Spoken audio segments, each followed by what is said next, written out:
ST. महामंडळ हे कायमच तोट्यात असतात आणि त्याच्यामुळे कर्मचाऱ्यांचे पगार देखील नेहमी थकीत होत असतात।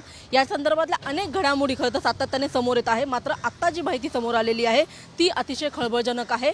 एस.टी. महामंडळाकडून ज्या जाहिराती केल्या जातात त्या ज्या जागा आहेत त्या जागा आता शासनाने हडप केल्याचा दावा खरं तर केला जात आहे। आपल्यासोबत श्रीरंग बर्गे सर आहेत। सर, महाराष्ट्रामध्ये एस.टीच्या अनेक जागा ज्या आहेत त्या ठिकाणी एस.टी. महामंडळाकडून जाहिराती केल्या जातात, त्याच्यामुळे एस.टीला त्यातून काही उत्पन्न मिळतं आणि त्याच्यामुळे एस.टीचा जो व्यवहार आहे तो सुरळीत होतो। मात्र आता जशा पद्धतीने राज्य सरकारकडून ह्या जागा ज्या आहेत त्या ताब्यात घेण्यात आलेल्या आहेत, तिथे जाहिरात आता राज्य सरकार करणार आहे। एकूणच या सगळ्याचा तोटा कसा एस.टी. महामंडळाला बसणार आहे? खरं तर आहे ना, मोटार व्हेकल ॲक्टमध्ये एस.टी. महामंडळ ही स्वायत्त संस्था आहे, त्याची घटना वेगळी आहे, त्याचे नियम वेगळे आहेत। अशा जागा डायरेक्टली सरकारला घेता येत नाही आहेत, बोर्डात ठराव पास करून करता येतं ते, पण याच्यात तसं काहीही केलेलं नाही आहे की सरळ एस.टी. महामंडळाच्या 140 जागा या सरकारने हडप केलेल्या आहेत आणि त्या जाहिरातीच्या जागा आहेत, त्याच्यावरती सरकार आपल्या जाहिराती करणार आहेत आणि तशी निविदा त्यांनी काढलेली आहे आणि काल त्याची प्रीबीड झाली। त्या प्रीबीडमध्ये आमचे ऑलरेडी ज्यांनी या जाहिराती करण्याचं कंत्राट घेतलं आहे त्यांनी आक्षेप नोंदवला आहे, एस.टी. महामंडळाने पत्र दिल्याचं समजतं आहे आणि म्हणून शासनाला काय कळत नाही।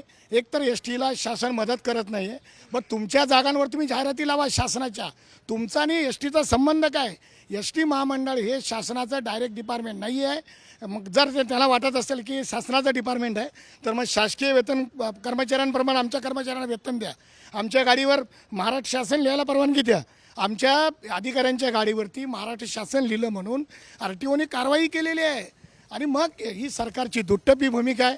जागा घेताना, मोकळ्या जागा किंवा जाहिरातीच्या जागा घेताना तुम्ही डायरेक्ट हक्क दाखवता की आमचं डिपार्टमेंट आहे म्हणून, आणि निधी देताना मात्र सांगता की तुम्ही स्वायत्त संस्था आहे, तुमचा तुम्ही इन्कम करायचं आणि तुमचं तुम्ही भागवायचं म्हणून। तर ही सरकारची भूमिका दुटप्पी आहे आणि सरकारने जागा हडप केलेल्या आहे। या जागा हडप करू दिल्या जाणार नाहीत, प्रसंगी न्यायालयात जाऊ, प्रसंगी संघर्ष करू, पण या जागा सहजासहजी त्यांना देऊ देणार नाही। तुम्ही आता बोलताना उल्लेख केलात की या संदर्भात जेव्हा व्यवहार चालू होता, म्हणजे जेव्हा ही प्रक्रिया चालू होती तेव्हा एस.टी. महामंडळाला याची भनक सुद्धा लागली नाही, तर एस.टी. महामंडळाला अंधारामध्ये ठेवून एवढा मोठा निर्णय शासन कसा काय घेऊ शकतो? आणि हे याचाच अर्थ शासनाने जाहिरातींच्या जागेची चोरी केलेली आहे, लक्षात घ्या, डाका घातलेला आहे। तुम्ही एस.टी. महामंडळाला न एखादं पत्र पाठवता, न विचारणा करता, इथे संचालक मंडळ आहे, इथे मंत्री आहेत, इथे अध्यक्ष आहेत, इथे VCMD आहेत, एक इथे डिपार्टमेंट आहे स्पेशल जाहिरातीसाठी, त्याला कुणालाही न विचारता, त्या कुणाचीही परवानगी न घेता डायरेक्टली तुम्ही 140 जागा एखाद्या जाहिरातदाराला देता आणि त्याचा इन्कम मात्र तुम्ही घेणार, एस.टीला एक पैसा मिळणार नाही। ही कुठली पद्धत आहे? मुळात या जागा कायद्याने त्यांना घेता येत नाहीत। त्यांनी जी काढलेली निविदा चुकीची आहे। प्रीबीडमध्ये ज्यांनी निविदा घेतली आहे, ही आमची जाहिरातीचं जे काम घेतलं आहे 2 संस्थांनी, एक होल्डिंगचं काम एकाने घेतलं आहे, दुसरं डिजिटलचं काम एकाने घेतलं आहे, त्याच्यातून एस.टीला उत्पन्न मिळते, एकातून 60 कोटी आणि एकातून मला वाटते 12-12.5 कोटी मिळत आहेत। तर त्या दोघांनाही काल अभिषेक नोंदवलेला आहे।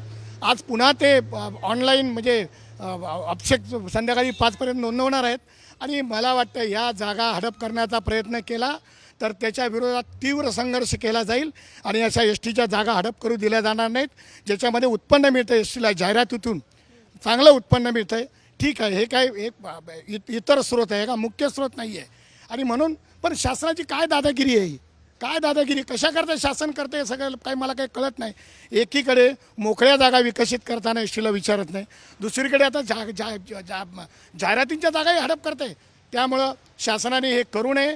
माझी मुख्यमंत्र्यांना आपल्या माध्यमातून विनंती आहे, त्याने याच्यात हस्तक्षेप करून जसं 1310 गाड्यांचं निविदा रद्द केली तसं ही सुद्धा निविदा रद्द करावी, अशी मागणी मी मुख्यमंत्र्यांना आपल्या माध्यमातून करतोय। खरं तर यामुळे खरं तर राज्य सरकारला सुद्धा किती फायदा होईल असा एक प्रश्नचिन्हच आहे। मात्र ज्या जागा ज्याच्यावरती अतिक्रमण होत आहे अशा कोणत्या मोक्याच्या जागा ज्या आहेत ज्या आता राज्य सरकारने त्याच्यावरती अतिक्रमण केले, मुंबईतल्या किंवा महाराष्ट्रातल्या कोणत्या महत्त्वाच्या जागा तुम्हाला सांगता येतील? मुंबई सेंट्रल आणि ठाणे या ठिकाणच्या त्यांनी कंपल्सरी जागा अधिकृत केले 2, याशिवाय सगळे 140 स्थानकं त्यांनी जिथे जाहिरात करून एस.टीला चांगलं उत्पन्न मिळतं आहे किंवा जिथे शासनाची जाहिरात करून त्याच्यातून शासनाची चांगली पब्लिसिटी मिळेल अशा मोक्याच्या जाहिरातीच्या जागा या शासनाने हडप केलेल्या आहे आणि तशीच निविदा काढलेली आहे। खरं तर हे गैरवाजवी आहे, चुकीचं आहे, अन्यायकारक आहे आणि हे सहन केलं जाणार नाही नाही नाही. आपण पाहतो आहोत की एस टी महामंडळाने आता स्वतःची तिजोरी जी आहे ती त्यांना रिकामी करण्याची पुन्हा एकदा वेळ आलेली आहे आणि राज्य सरकार आपली तिजोरी भरण्यासाठी आता एस टी महामंडळाच्या ज्या जाहिरातीच्या जागा आहेत त्याच्यावरती आता अतिक्रमण करताना पाहायला मिळत आहे. कॅमेरामन नितीन बोदारेसह मी रुपाली बडवे, साम टीव्ही, मुंबई. देश विदेशातील प्रत्येक घडामोडींचे लाईव्ह अपडेट मिळवण्यासाठी आता साम टीव्हीच्या सर्व सोशल मीडिया प्लॅटफॉर्मला लाईक, फॉलो आणि सबस्क्राईब करा. तसंच सर्व नोटिफिकेशनसाठी बेल आयकॉन प्रेस करायला विसरू नका.